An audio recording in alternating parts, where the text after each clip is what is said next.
The candle nearly fell from Elena's hand when her mother's fingers closed around her wrist. "Not one word," Margaret whispered, her nails pressing into Elena's skin. "Do you understand me? Not one word tonight." Elena nodded, though her throat had already tightened with the old, familiar fear. Outside, the sound of carriage wheels crunched against the gravel path. Closer now, closer than her mother wanted to believe they had time for.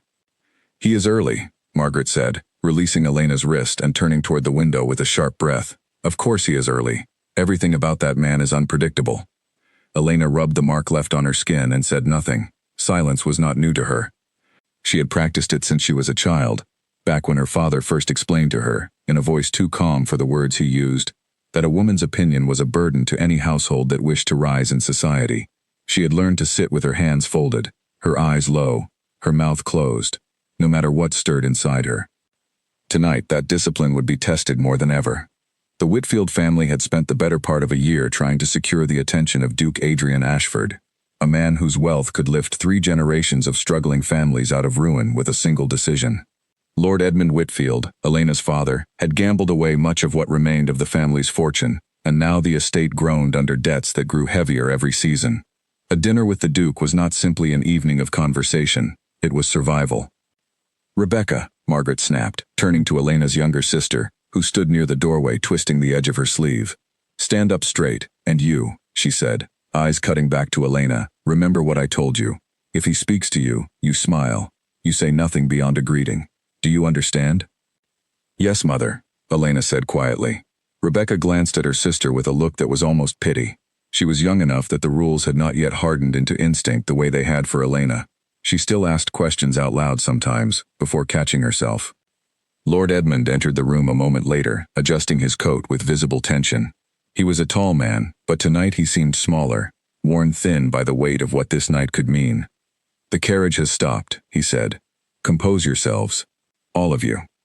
Elena stepped back into the shadow near the wall, where she often stood during important gatherings, close enough to see everything, far enough to be forgotten. It was a skill she had built over years, this art of being present without being seen. She had grown almost comfortable inside it, the way a person grows comfortable inside a small room they have lived in too long. The front doors opened, and the cold night air rushed into the hall, carrying with it the sound of boots against stone. Duke Adrian Ashford entered without ceremony. He was younger than Elena expected, though she had heard rumors of his age before. What struck her more was the way he moved, without the practiced slowness that men of his rank often adopted to appear important. He walked like someone accustomed to purpose, not performance. "Lord Whitfield," the Duke said, extending a hand, "thank you for the invitation." "The honor is entirely ours, Your Grace," Edmund said, bowing slightly as he shook the Duke's hand. "Please, come in. My wife, Margaret, my daughters, Rebecca and Elena." The Duke's gaze moved briefly over each of them, polite and unremarkable, until it reached Elena. He paused. It was only a second, barely noticeable to anyone who was not watching closely, but Elena felt it settle into her chest like a small stone dropped into still water. His eyes did not linger with the practiced admiration men sometimes gave young women at gatherings like this. It was something else, something closer to curiosity. Then it passed, and he turned back to Edmund with the same composed expression he had worn since arriving. "Shall we proceed to dinner?" Edmund asked, his voice tight with the effort of sounding relaxed. "Of course," the Duke said. As they moved toward the dining hall, Margaret fell into step beside Elena, her voice a hushed warning meant for her daughter alone.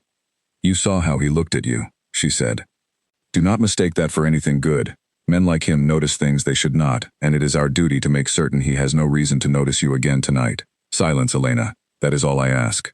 Elena said nothing, which was, in itself, the only answer her mother wanted. The dining hall had been prepared with more care than Elena had seen in years.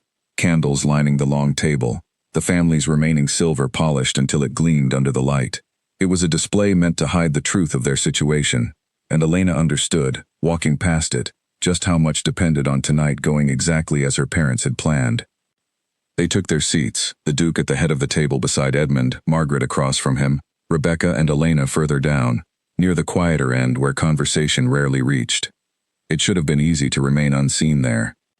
But as the first course was served, Elena noticed something she had not expected. The Duke was not speaking the way most nobles did at these dinners. filling the air with talk of horses and estates and the weather in the countryside. He was asking questions.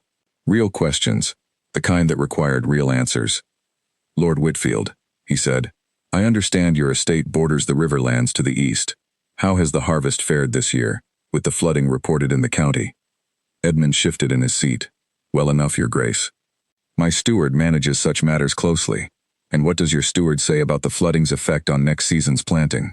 Edmund hesitated, clearly uncertain of the details himself, and Elena felt a flicker of something she quickly suppressed. She knew the answer.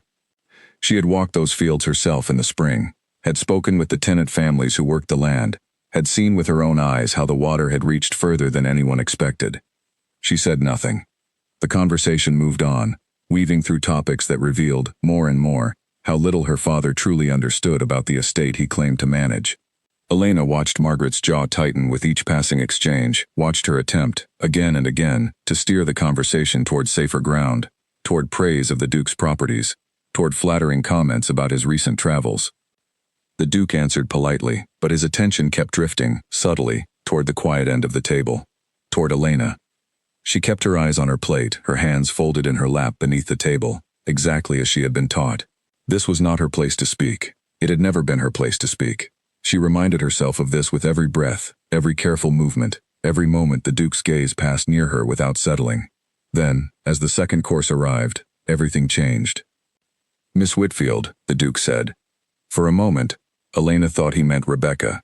It was Rebecca who usually received such attention, being younger, being softer in her manner, being everything a family hoping to please nobility wanted a daughter to appear. But when she looked up, his eyes were fixed directly on her. "Elena," he said, as if testing the name aloud. "That is your name, is it not?" The table fell into a silence sharper than any that had come before it. "Yes, Your Grace," Elena said, her voice barely more than a breath. "I noticed you did not speak when the matter of the flooding was discussed," the Duke continued. "Yet I also noticed you seemed to have an opinion on it. Am I mistaken?" Elena's heart pounded so loudly she was certain everyone at the table could hear it. Beside her, Rebecca went very still. Across the table, Margaret's face had drained of color. Her eyes locked on her daughter with a warning so intense it felt like a physical force. Edmund cleared his throat quickly. "Your Grace, my daughter is not familiar with such matters. She spends her time with far simpler concerns." "I did not ask you, Lord Whitfield," the Duke said, not unkindly, but with a firmness that left no room for argument. His eyes returned to Elena. "I asked her." The room seemed to hold its breath. Elena felt every rule she had lived by pressing down on her at once. Stay silent. Do not embarrass your father. Do not draw attention. Do not speak unless spoken to. And even then, say as little as possible. These were not simply her mother's instructions for tonight. They were the foundation of every year Elena had spent learning to disappear inside rooms exactly like this one. But there was something else stirring beneath that fear, something she had buried so deeply she had almost forgotten it existed. It rose now, unbidden, at the sound of a question asked directly to her, as though her voice, for once, might actually matter. The Duke waited. He did not fill the silence the way most men would have, moving on out of politeness or discomfort. He simply waited, his gaze steady, patient, genuinely curious about what she might say.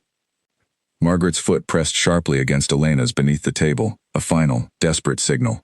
Elena opened her mouth. And for the first time in longer than she could remember, she did not know which choice she was about to make. The candles flickered as a draft moved through the hall, and somewhere in the quiet, Elena felt the weight of every eye upon her, waiting to see whether the silence she had carried her whole life would finally break, or whether it would hold, one more time, exactly as it always had. Elena's voice came out steadier than she expected. "The water reached further than the tenants believed it would, Your Grace," she said. "It touched the lower fields near the old mill, the ones we usually count on for the second planting. If nothing is done before spring, I fear those fields will not recover in time." The silence that followed was different from the one before it. It was not the silence of shock. It was the silence of attention. The Duke leaned forward slightly. "You have walked those fields yourself?" "I have, Your Grace. I speak with the tenant families often. They tell me things my father's steward does not always hear." Margaret's hand trembled around her wineglass. Edmund's face had turned an unpleasant shade of red, though he said nothing, perhaps understanding that any interruption now would only draw more attention to how little he had known. "That is a rare thing," the Duke said. A landowner's daughter who knows her own fields better than the men paid to manage them. I only listen, Your Grace, Elena said. The tenants know their land far better than any of us. A faint smile crossed the Duke's face, gone as quickly as it appeared. Listening is rarer than people think. He turned back to his plate, and for a moment, Elena believed the exchange was finished, that she could retreat once more into the safety of silence.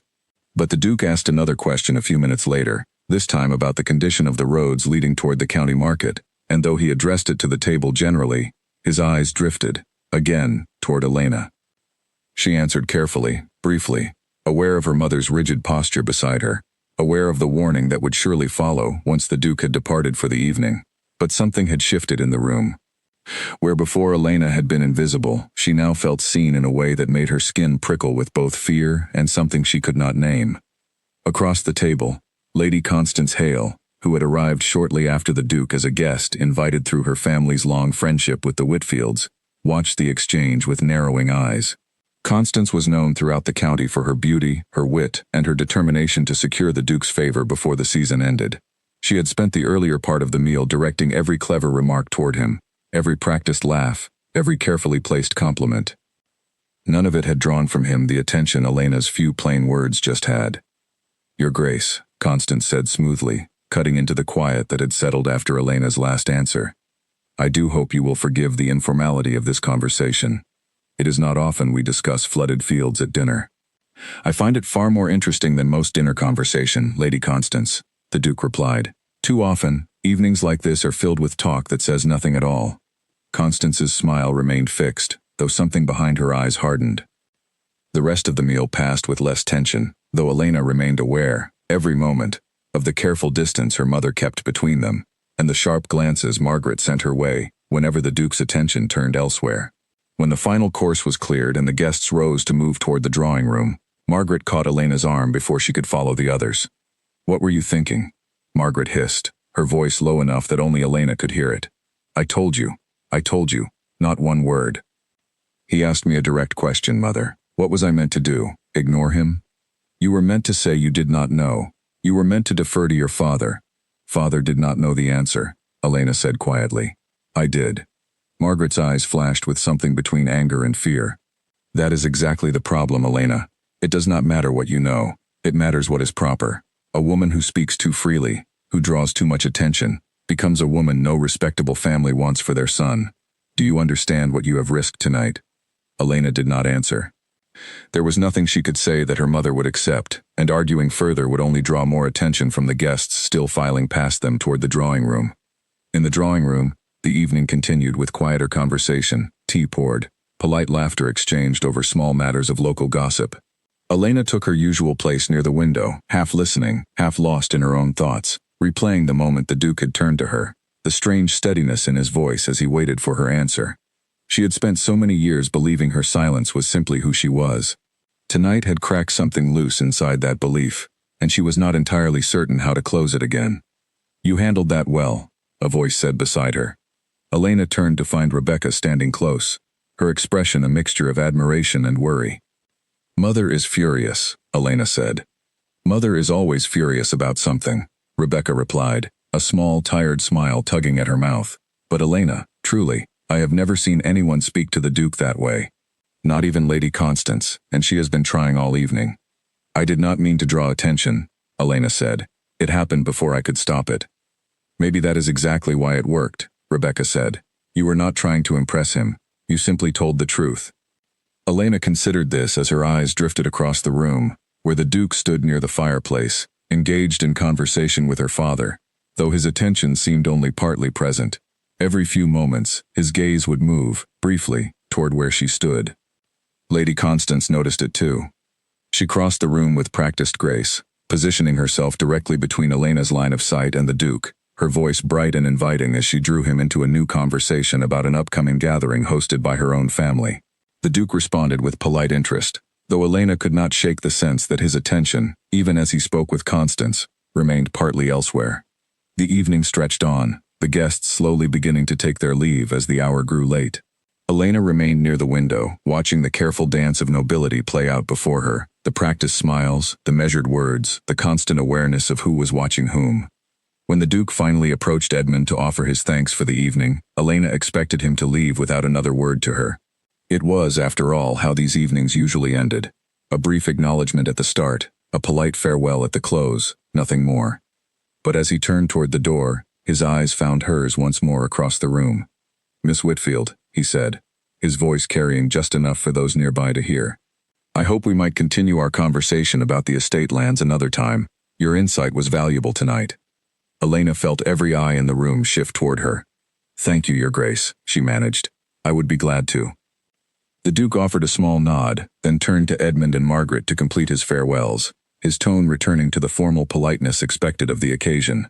But the words he had spoken to Elena lingered in the room long after he had gone, settling over the family like a weight no one quite knew how to carry. Margaret's hand found Elena's arm the moment the front door closed behind the Duke's departing carriage, her grip far tighter than before. "You will explain to me," Margaret said, her voice trembling with barely restrained fury, "exactly what that man meant by continuing your conversation. And you will explain it now."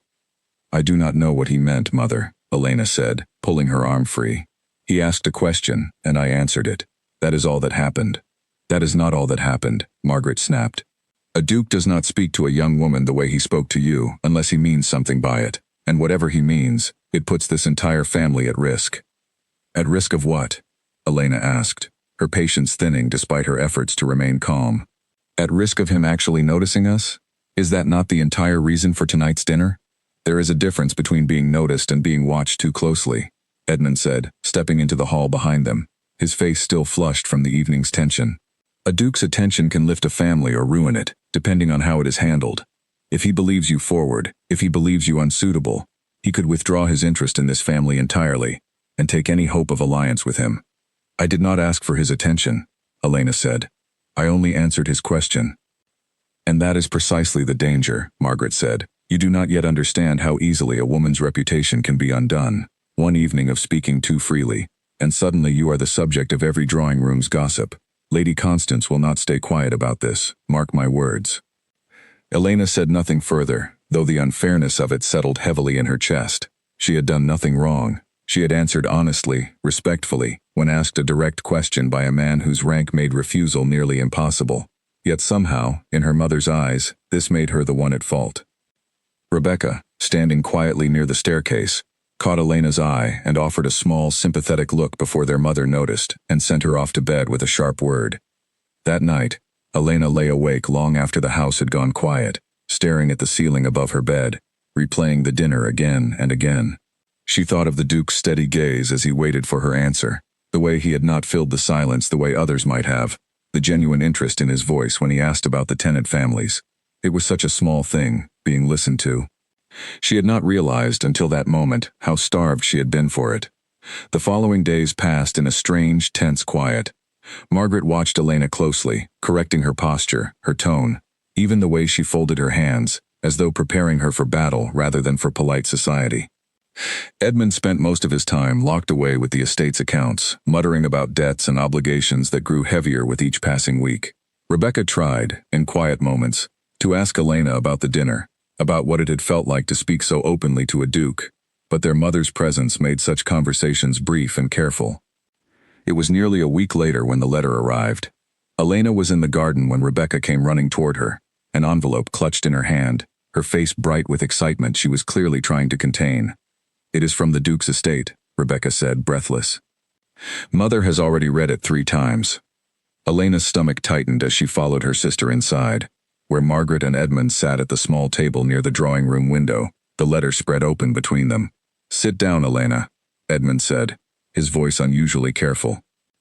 Elena sat, her eyes moving between her parents' faces, trying to read whatever news the letter carried. "The Duke has extended an invitation," Margaret said slowly, as though the words themselves were difficult to say, "to visit his estate. A gathering, he says, to discuss matters of land management with several families in the county.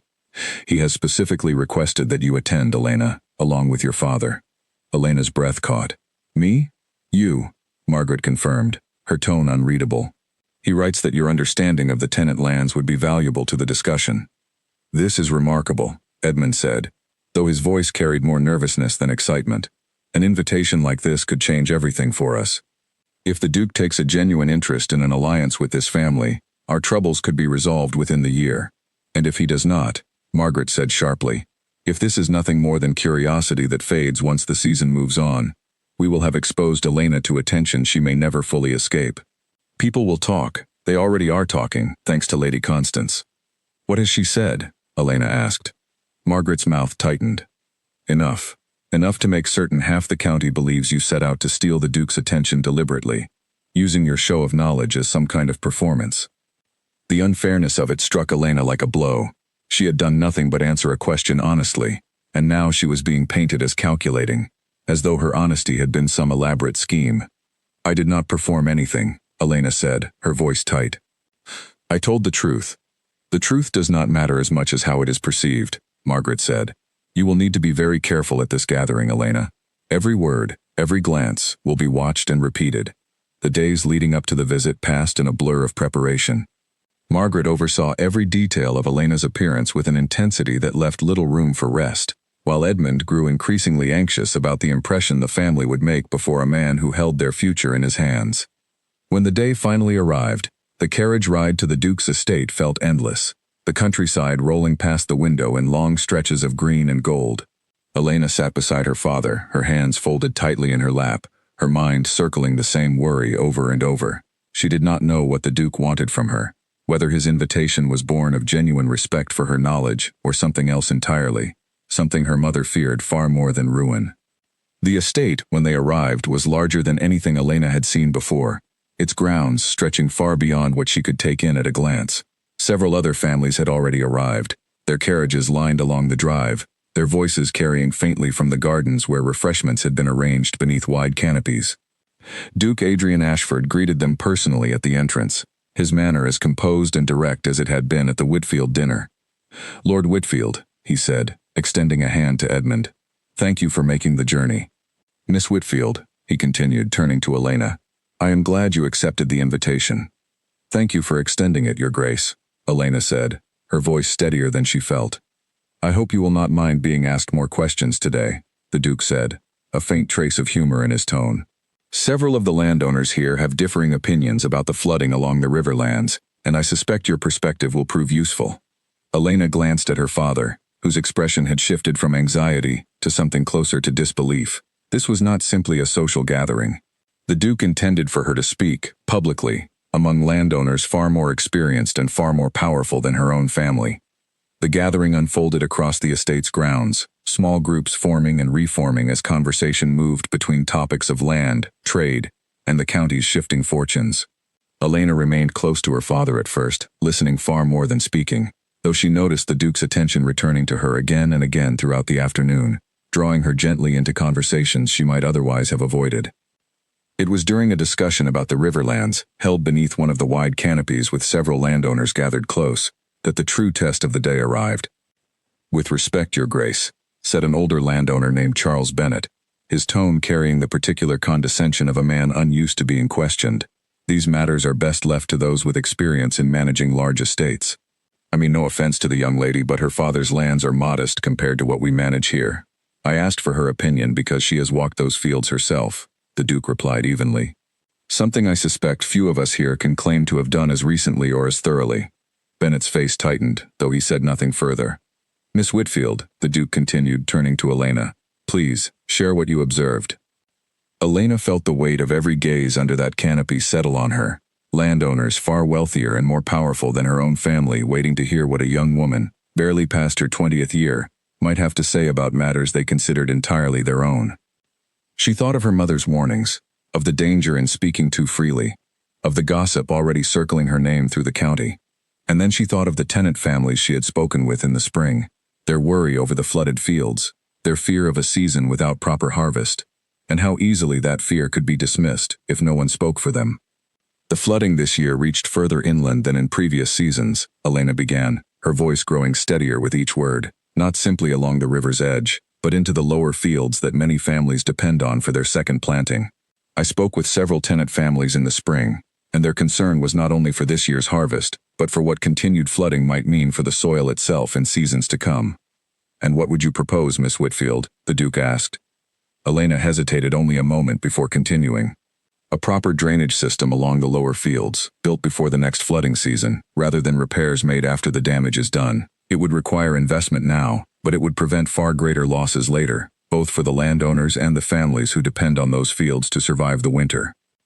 A brief silence followed, broken finally by Bennett's grudging voice. That is not an unreasonable suggestion. It is a sound one, the Duke said. I have been considering similar measures for my own lands. Miss Whitfield's account confirms much of what my steward has reported, though with a clarity I have not heard from him. The conversation shifted, other landowners beginning to ask their own questions, drawing Elena further into a discussion she had never expected to find herself part of.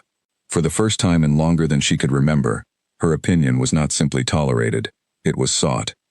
Across the gathering, Lady Constance watched the exchange with a carefully composed expression that did little to hide the tension beneath it. She had arrived that day expecting to continue securing the Duke's attention, as she had at every gathering throughout the season, only to find herself, once again, standing in the shadow of a conversation she had no part in.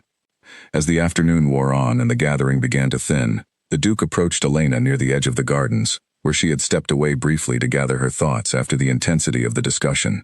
You handled that well, he said. Bennett does not offer respect easily.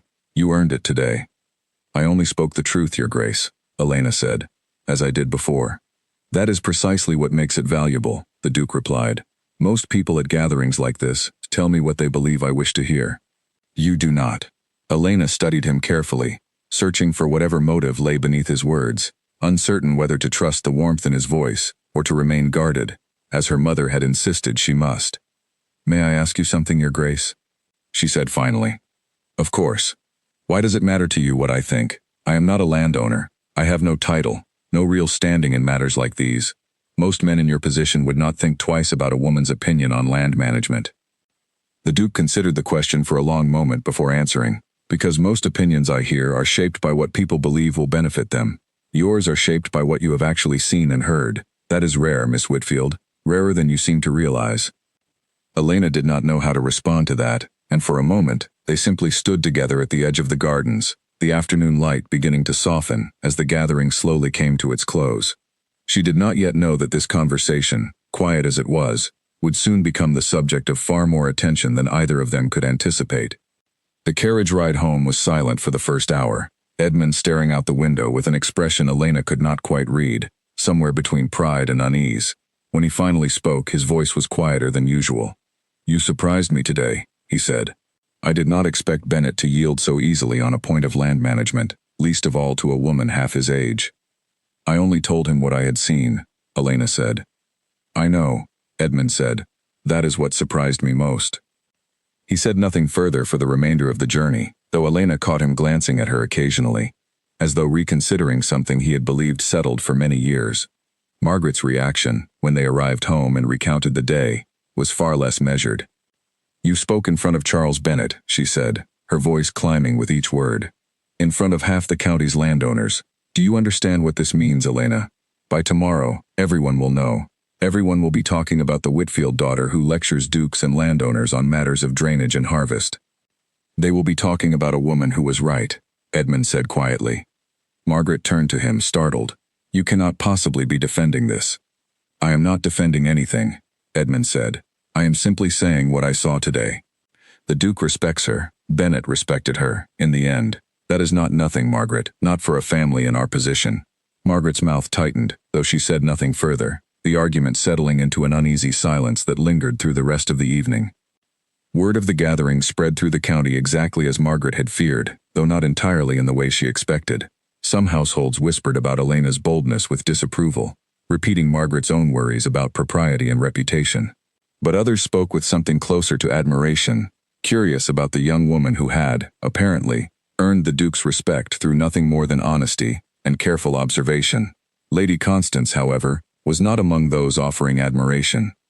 She arrived at the Whitfield estate 3 days later, uninvited, her carriage pulling up the drive with an urgency that suggested her visit was anything but casual. Elena, Constance said, once they were alone in the drawing room, her voice carrying a sweetness that did not quite reach her eyes. I thought we might speak, just the two of us. Of course, Elena said carefully. I have heard a great deal about your visit to the Duke's estate, Constance continued, settling into a chair with practiced grace. Quite the impression you made. Advising landowners on matters of drainage, earning the Duke's private attention in the gardens. People do talk, you know. I only answered questions I was asked, Elena said. I did not seek attention. Perhaps not, Constance said. But you have it now, whether you sought it or not. And I wonder, Elena, whether you have considered what that attention might cost you. What do you mean? Constance's smile sharpened slightly. The Duke is a man of considerable standing. Families across the county have spent years positioning their daughters for his notice, myself included. It would be a shame if your sudden rise in his favor were to fade as quickly as it began, once he tires of novelty and returns his attention to more suitable matches. Elena felt the sting of the words, though she kept her expression carefully composed. Is that a warning, Lady Constance, or simply your opinion? Consider it a kindness, Constance said, rising from her chair. The Duke's attention is a fickle thing. I would hate to see you build hopes upon something so uncertain, only to be left with nothing but a ruined reputation for your trouble. She left shortly after, offering polite farewells to Margaret at the door, though Elena could see, even from a distance, the tension that remained in her mother's shoulders long after Constance's carriage had disappeared down the drive. What did she want? Margaret asked, once they were alone again. Nothing, Elena said, only to remind me of my place. Margaret studied her daughter for a long moment, something unreadable passing behind her eyes. She is not wrong to worry, Elena. A Duke's attention can vanish as quickly as it appears. If you allow yourself to hope for more than what this truly is, you risk far more than your reputation. I have not allowed myself to hope for anything, Mother, Elena said, though even as she spoke the words, she was not entirely certain they were true. The following weeks brought a strange, uneasy rhythm to the Whitfield household. Invitations to smaller gatherings began arriving with unusual frequency. Many of them extended specifically to Elena rather than to the family as a whole, a fact that both thrilled and unsettled Margaret in equal measure. At each gathering, Elena found herself drawn into conversations about land, trade, and the county's shifting concerns, her opinions sought in ways she had never experienced before. And at nearly every gathering, the Duke was present. He never singled her out in ways that drew undue attention, careful, it seemed, to avoid feeding the very gossip Lady Constance had warned her about. But his presence was constant, his questions always thoughtful, his attention always genuine in a way that left Elena increasingly uncertain how to guard herself against it.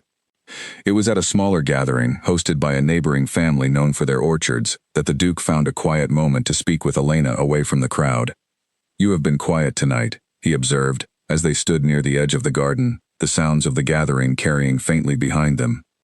I did not wish to draw more attention than I already have, Elena admitted.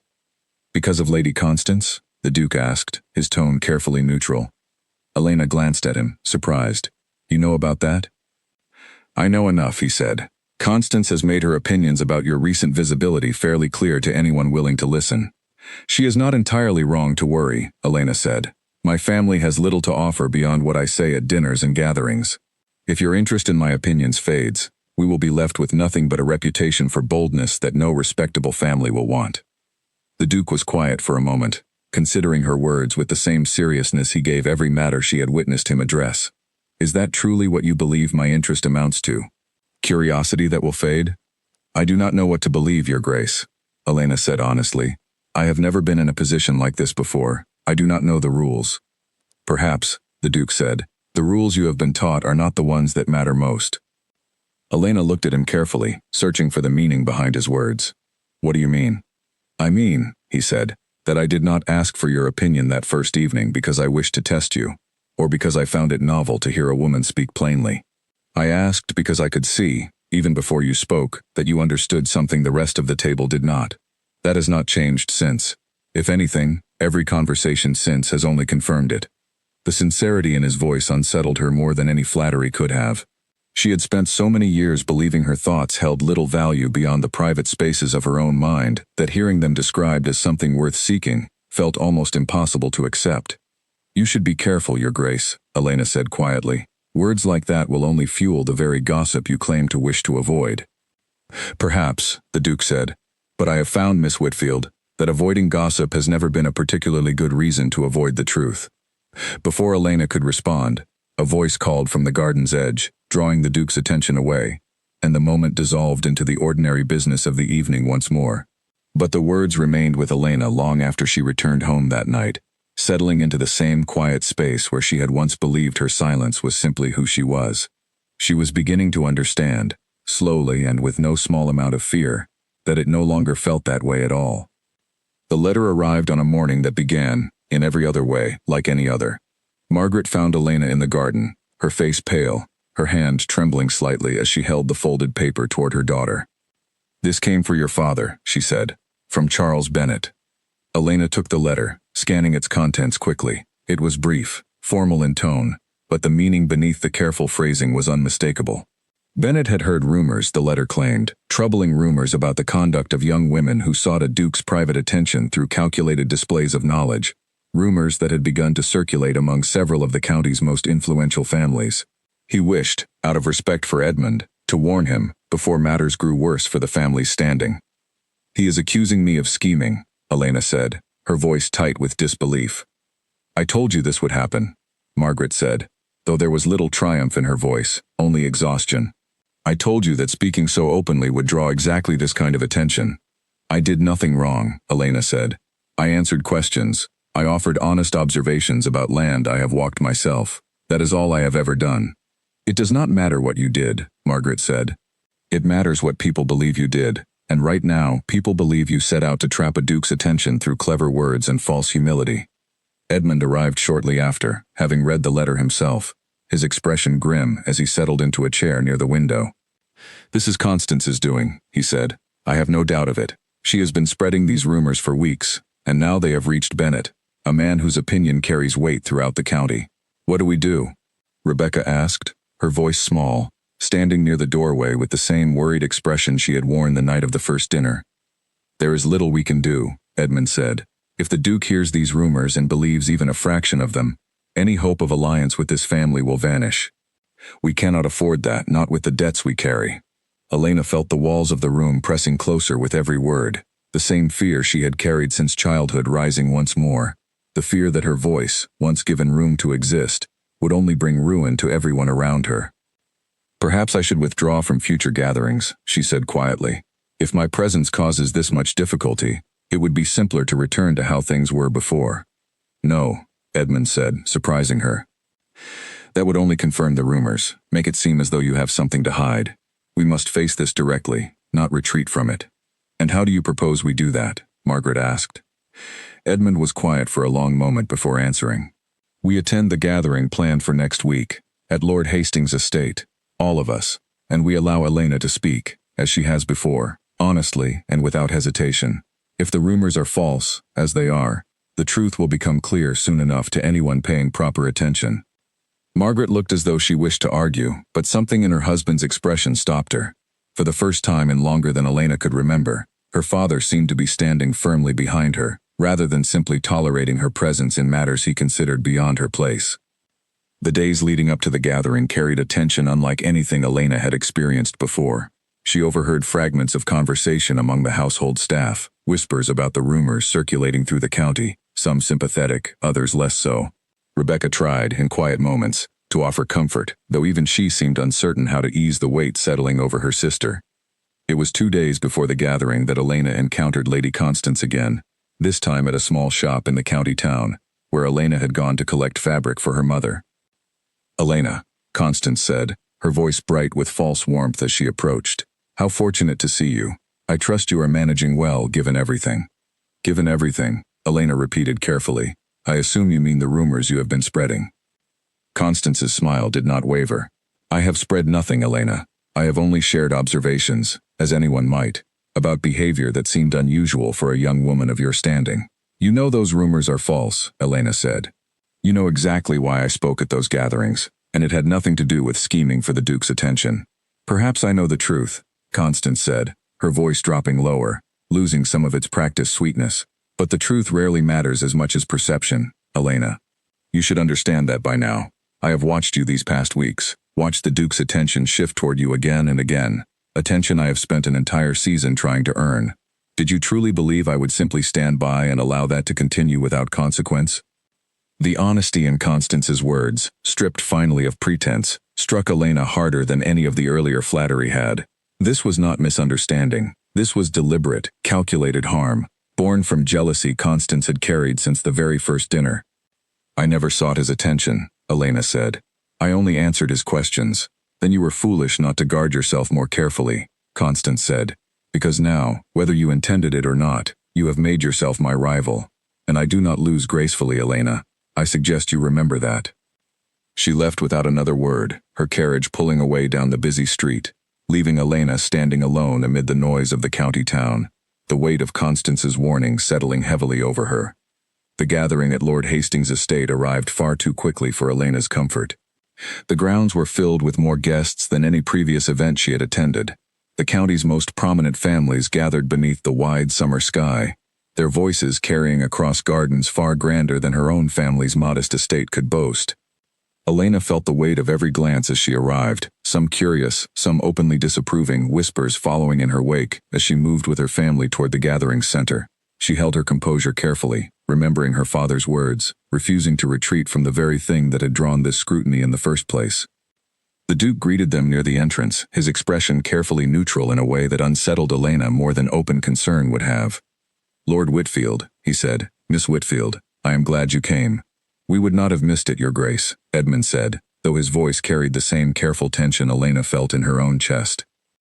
The Duke's eyes lingered on Elena a moment longer than necessary, something unreadable behind his gaze, before he turned to greet the next arriving family, the formal distance of the occasion settling over their interaction, in a way that felt, to Elena, like a retreat from everything they had spoken of at the orchard gathering weeks before.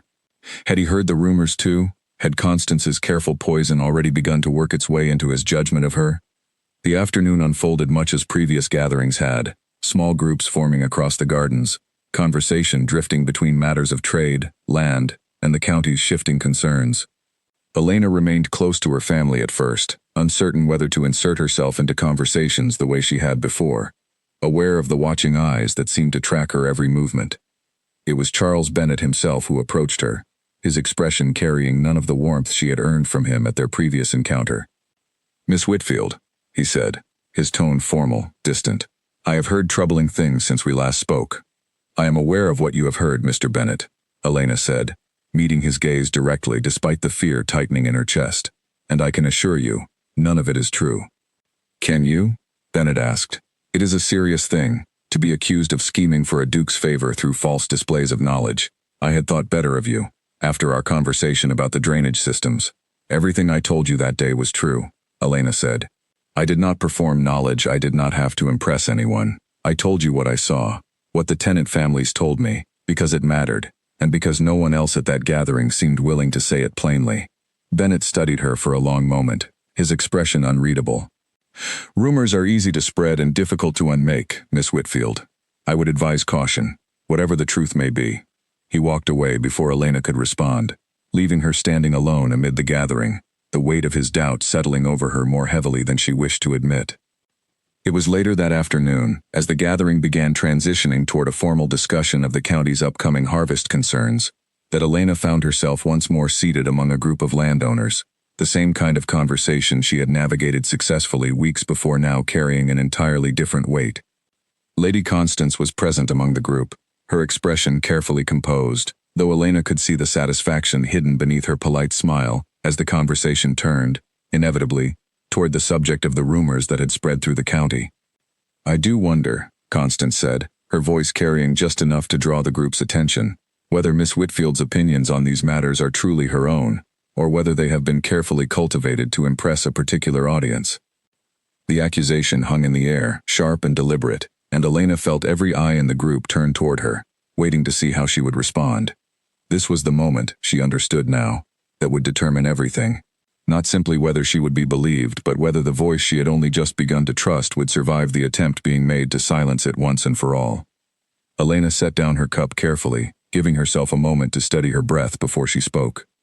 My opinions are entirely my own, Lady Constance, she said, her voice calm despite the fear still tightening in her chest. I have never cultivated anything for the sake of impressing an audience.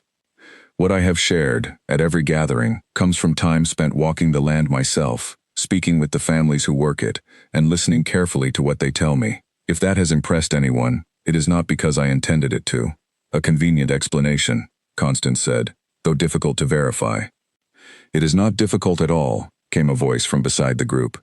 Elena turned, along with everyone else, to find the Duke had joined them, having crossed the garden while the conversation unfolded. His expression carried none of the careful distance he had shown earlier that afternoon. "I have visited the Whitfield lands myself in recent days," he continued, "along with 2 of my own stewards, following our conversation at the previous gathering. I wish to see for myself whether Miss Whitfield's account of the flooding matched what I found there." The group fell silent, several landowners exchanging surprised glances. "What we found," the Duke said, "confirmed everything Miss Whitfield described, in greater detail than even she offered that day. The Tennant family spoke of her visits throughout the spring with genuine gratitude, describing a young woman who listened to their concerns when few others troubled themselves to ask. I found no evidence of scheming, Lady Constance, only evidence of careful, honest observation, offered by someone who cared enough to seek it out." Constance's composure faltered, if only slightly, her eyes flicking toward Elena with something sharper than her earlier disdain. "I meant no true accusation, Your Grace," she said quickly. "Only concern, given the rumors circulating through the county." "Rumors," the Duke said, "that I understand originated rather close to this very group." The silence that followed was heavier than any Elena had experienced at these gatherings before, every landowner present suddenly aware of the direction the Duke's words were taking, and toward whom they were aimed. Charles Bennet cleared his throat, his earlier doubt visibly shifting into something closer to reconsideration. "If what you say is true, Your Grace, then it seems Miss Whitfield deserves an apology, not suspicion." "She does," the Duke said simply. Constance said nothing further, her expression tight as the conversation moved past her, other landowners beginning to address Elena directly once more, their questions returning to genuine curiosity rather than veiled accusation. The tide that had threatened to drown her only moments before had shifted entirely, though Elena understood, watching Constance's rigid posture across the circle, that this shift had come at a cost neither of them would forget. Later that evening, as the gathering began to wind down and guests moved slowly toward their waiting carriages, the Duke found Elena near the edge of the gardens, much as he had at the orchard gathering weeks before.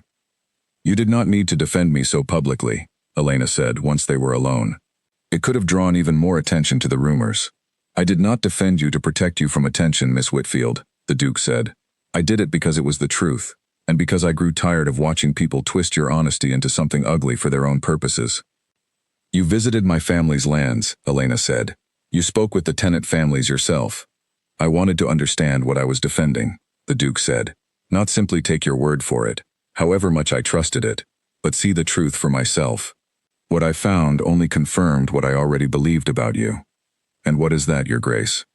The Duke was quiet for a moment, his gaze steady on hers in the fading evening light. "That you are the most honest person I have encountered in this county, perhaps in a great many counties.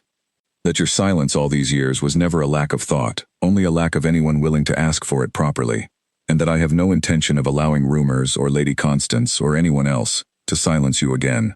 Elena felt something loosen in her chest, a tension she had carried since childhood beginning, finally, to ease. "My family still depends on your favor, Your Grace. I do not know how to separate what you feel from what my family needs." "Then let us separate it plainly," the Duke said. "Your family's situation does not require my personal regard for you to improve. I have already decided to invest in the drainage improvements you proposed, not simply for your family's lands, but for several estates along the river, including my own. That decision was made on the merit of the proposal, nothing more." "And this?" Elena asked, gesturing faintly between them. "What is this, Your Grace?" The Duke smiled, the first truly unguarded expression Elena had seen from him since they met. "This, Miss Whitfield, is something I intend to pursue with far more patience and far more honesty than the rumors circulating through this county deserve, if you will allow it." Elena studied him for a long moment, weighing years of careful silence against the strange, unfamiliar warmth of being asked, plainly, for permission to be heard. "I believe," she said slowly, "that I would allow it."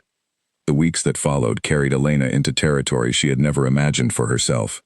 The rumors, once confirmed false by the Duke's own investigation, faded quickly, replaced by a quieter, more genuine curiosity about the young woman who had earned a Duke's respect through nothing more than honesty and careful attention to the land she called home. Lady Constance withdrew from the county's gatherings for a time, her ambitions toward the Duke's favor abandoned in the face of a truth she could no longer deny. Margaret, though slow to release the habits of a lifetime, began to soften in small, quiet ways, her sharp corrections growing less frequent as she watched her daughter navigate rooms she had once believed would only bring ruin. Edmund's pride in Elena grew steadier with each gathering, each conversation, each moment where her voice proved more valuable than the silence he had once demanded of her. It was at a smaller gathering, held at the Whitfield estate itself, that the Duke asked Edmund for a private conversation, the details of which Elena would not learn until later that evening, when her father called her into his study, with an expression she had never seen on his face before, something between disbelief and quiet joy. "The Duke has asked for my blessing," Edmund said, "to court you properly, Elena, not as a matter of family alliance, though he was careful to note the benefit that would bring us, as a matter of his own genuine regard for you." Elena felt her breath catch. "What did you tell him?" "I told him," Edmund said, "that the choice belongs to you. Not to me, not to your mother, not to what this family needs. You have spent enough years being told your voice does not matter in decisions like this. I will not be the one to silence it now." The words settled over Elena with a weight entirely different from the fear she had carried for so long, a weight made of possibility rather than dread. She found the Duke waiting in the garden later that evening, exactly where he had waited weeks before, when the truth of Constance's rumors had finally come undone. "Your father tells me the choice is yours," he said, as she approached. "It is," Elena said. "And what have you decided?" Elena considered the question carefully, thinking of every year she had spent believing silence was simply who she was, every dinner where she had folded her hands and lowered her eyes, and disappeared into the shadows of rooms that never asked for her thoughts. And she thought of this man, who had turned to her at the very first opportunity and asked, plainly, for an opinion no one else had ever wanted. "I have decided," she said, "that I am tired of being silent about the things that matter most." The Duke's smile, when it came, carried none of the careful composure he wore in front of the county's watching eyes. It was simple, warm, and entirely genuine. "Then let us begin," he said, "exactly as we started, with honesty." Elena smiled in return, the last remnants of the fear she had carried since childhood finally, fully, releasing its hold. For the first time in her life, her silence was a choice, not a rule, and she had chosen, at last, to speak. The drainage works along the riverlands were completed before the following spring, finished with enough time to spare that the Tennant family spoke of it, that year, as the first season in memory where flooding did not threaten the second planting. Elena visited the fields often that spring, no longer simply to listen, but to walk them beside the Duke himself, who had taken to asking her opinion on estate matters with a regularity that no longer drew whispers from the county, only quiet respect. Their courtship unfolded slowly, deliberately, built on the same honesty that had first drawn the Duke's attention across a crowded dinner table. He visited the Whitfield estate often, sometimes for formal occasions, sometimes simply to walk the gardens with Elena and speak of matters far removed from land and harvest, matters of books she had read, thoughts she had never before been given room to share aloud. Margaret, watching her daughter move through these months with a steadiness she had never shown before, found herself, slowly, letting go of the fear that had shaped so much of Elena's upbringing. It was Rebecca who noticed it first, the way their mother's corrections grew gentler, the way she began, on occasion, to ask Elena's opinion on small household matters, rather than simply issuing instructions. "You have changed her too," Rebecca said one afternoon, watching Elena arrange flowers sent that morning from the Duke's estate. "Not just yourself." "I did not mean to," Elena said. "I know," Rebecca said. "That is exactly why it worked." Lady Constance, for her part, eventually returned to the county's gatherings, though with a manner far more subdued than before. She and Elena crossed paths on occasion, the tension between them never fully resolved, though something had shifted since the night the Duke had spoken the truth so plainly before the gathered landowners. Constance no longer sought to undermine Elena at every opportunity, choosing instead a distant, careful politeness that both women seemed to understand was the closest thing to peace they would find. Charles Bennet became, in time, one of Elena's staunchest supporters among the county's landowners, often seeking her thoughts on matters beyond the drainage works that had first earned his respect. He spoke of her, on more than one occasion, as proof that wisdom did not always arrive in the form expected, and that the county had been fortunate to have nearly overlooked her entirely. The formal announcement of Elena and the Duke's engagement came nearly a year after that first dinner, the very same dinner where Margaret had gripped her daughter's wrist and demanded her silence. The gathering held to celebrate the news filled the Whitfield estate with more warmth and laughter than its halls had known in years, the family's long struggle with debt and uncertainty finally easing beneath the promise of what was to come. Edmund, standing near the doorway that evening, watched his daughter move through the crowded room with a confidence he had never encouraged in her, and found, to his own quiet surprise, that he felt nothing but pride. "You were wrong, you know," Margaret said, coming to stand beside him, her eyes following Elena as she laughed at something the Duke had said, her voice carrying clearly across the room, without hesitation or fear. "About what?" Edmund asked. "About silence," Margaret said. "I spent years believing it would protect her. I was wrong." Edmund said nothing, only reached for his wife's hand, the two of them watching together as their daughter, once taught to disappear into the corners of every room she entered, now stood at its very center, speaking freely, listened to at last. Elena and Adrian married in the early spring, in a small ceremony held near the riverlands that had first brought them together, the fields around them green and thriving, untouched by flooding for the second year in a row. The Tennant families who had once shared their worries with a quiet, listening young woman, now gathered to celebrate her marriage to the man who had asked, on one unforgettable evening, for her opinion, and had never stopped asking since. Years later, when Elena told the story to her own children, she did not describe it as the night a duke noticed her at dinner. She described it as the night she finally understood that her voice had always mattered, and that all she had ever needed was someone willing to ask. She made certain, in every year that followed, that her own daughters grew up knowing the same.